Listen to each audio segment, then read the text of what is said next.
Cerita Mission Sabat keempat 24 Oktober 2020. Judul cerita mission kita pada hari Sabat ini adalah Kesembuhan dari Sorga. Seorang guru sekolah umum menarik ke samping pasangan Advent hari ke-7 setelah mendengar seminar kesehatan mereka di sekolah. Ibu mertua saya menderita masalah punggung yang serius, katanya. Apakah kamu punya perawatan untuknya? Seorang guru, Aisyah, mengundang pasangan itu ke rumah ibu mertuanya. Sandep dan Ramya baru saja menyelesaikan pelatihan medis dan seminar kesehatan di sekolah adalah yang pertama bagi mereka. Mereka berharap dapat memberikan seminar kesehatan dan mempromosikan pengobatan alami berdasarkan Alkitab dan tulisan Ellen White di seluruh India. Pasangan yang sudah menikah ini bertemu ibu mertua yang sudah tua, Subangi, di tempat tidur. Dia telah menghabiskan banyak uang untuk perawatan, tetapi tidak dapat membantu. Sekarang dia terbaring di tempat tidur, tidak bisa berdiri atau berjalan, dan hidup sendiri. Menantu perempuannya dulu tinggal di rumah yang sama, tetapi pindah dengan putra dan cucu Subangi setelah bosan merawatnya. Sandep membuka-buka tumpukan-tumpukan dokumen medis ibu mertua.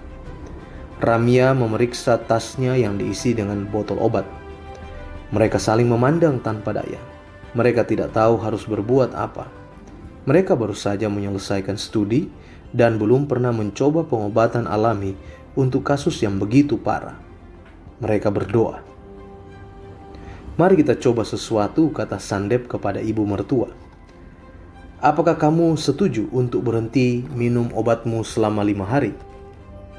Subangi setuju dan perawatan dimulai. Ramya memberikan hidroterapi dan pijat di pagi dan sore hari. Dia membuat jus sayuran mentah untuk dimakan. Pada hari ketiga, Subangi berdiri dan berjalan untuk pertama kalinya dalam beberapa bulan. Dia menangis. Putra dan menantu saya telah meninggalkan saya untuk mati, katanya. Mereka tidak lagi merawatku karena penyakit ini.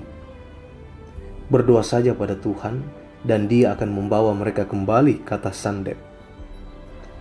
Subangi bukan seorang Kristen. Rumahnya terletak di lingkungan non-Kristen yang ketat. Bahkan jika tetangga melihat seseorang dengan Alkitab, mereka akan membuat masalah. Sandep berdoa dan memberi Subangi sebuah Alkitab dalam bahasa aslinya. Bacalah 1 halaman dalam Alkitab ini setiap hari dan berdoalah kepada Yesus, katanya. Dia akan membawa putra, menantu, dan cucumu kembali ke rumah. Setelah 5 hari perawatan, ibu mertua tidak lagi merasakan sakit. Dia benar-benar sehat. 10 hari kemudian dia menelpon Sandep. Nak, kamu menyuruhku membaca Alkitab setiap hari dan berdoa, dan anakku akan kembali, katanya. Tetapi itu belum terjadi dan sudah 10 hari. Sandep mengetahui bahwa dia telah membaca 3 halaman sehari, 1 halaman di pagi, siang, dan malam, seolah dia mengikuti resep dokter. Dia berharap untuk mempercepat jawaban Tuhan atas doanya. Teruslah berdoa dan Tuhan akan melakukan mujizat, kata Sandep.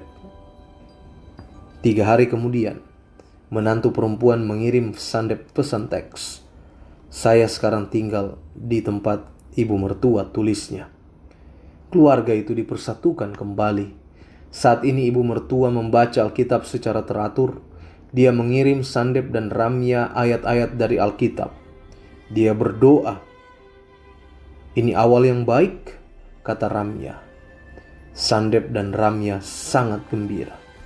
Dia adalah pasien pertama kami, kata Sandep. Kami tidak tahu bagaimana menghadapi ini. Pelatihan medis hanya memberi kami prinsip-prinsip dasar. Entah bagaimana Tuhan memimpin. Benar-benar keajaiban. Mengutip buku Ellen White, A Call to Medical Evangelism and Health Education halaman 12.